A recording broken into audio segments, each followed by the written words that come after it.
Ya tentu saja dalam studi kelayakan dan AMDAL, studi tentang lingkungan hidup, itu sudah diperhitungkan dan sudah dimitigasi kira-kira risiko apa yang akan terjadi dengan pembukaan operasi penambangan di suatu daerah. Nah, tentu saja itu harus dicari metode atau cara-cara untuk menanggulangi kemungkinan kerusakan lingkungan eh, di eh, di suatu wilayah pertambangan itu. Nah, sehingga kalau memang tidak bisa atau tidak ditemukan metode untuk penanggulangan kerusakan lingkungan yang sangat berdampak terhadap lingkungan dan masyarakat, tentu saja pemerintah tidak akan memberikan izin untuk melakukan penambangan. Nah, namun seperti yang kita lihat bahwa seperti batu bara segala macam itu memang sudah dimitigasi dari awal dan sudah dicari solusi atau metode-metode yang sesuai dengan kaedah-kaedah yang berlaku. Nah, sehingga perusahaan bisa beroperasi dengan baik.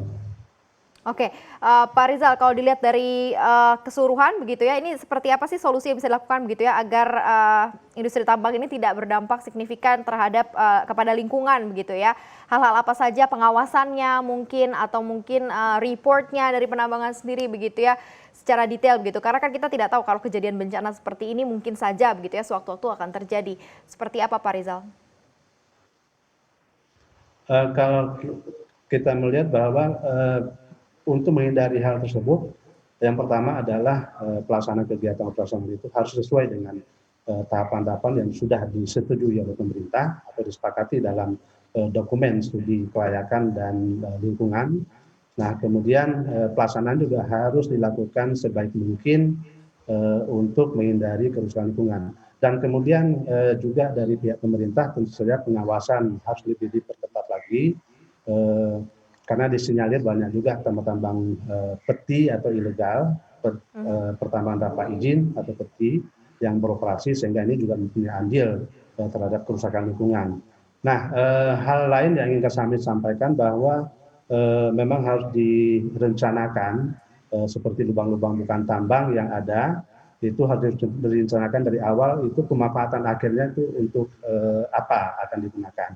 Nah, salah satu yang dilakukan adalah untuk bisa membantu menampung air luapan sehingga tidak terjadi banjir. Nah, ini pun kalau memang curah hujannya masih di ambang batas yang bisa ditolerir. Dan hal ini sudah banyak dilakukan di salah satunya adalah di Jerman. Di sana lubang-lubang tambang itu dimanfaatkan untuk danau atau waduk untuk menampung air luapan sehingga tidak terjadi banjir untuk daerah sekitarnya. Jangan lupa untuk install aplikasi CNBC Indonesia yang tersedia di App Store dan Play Store dan ikuti terus perkembangan ekonomi bisnis terkini hanya di CNBC Indonesia Beyond Business.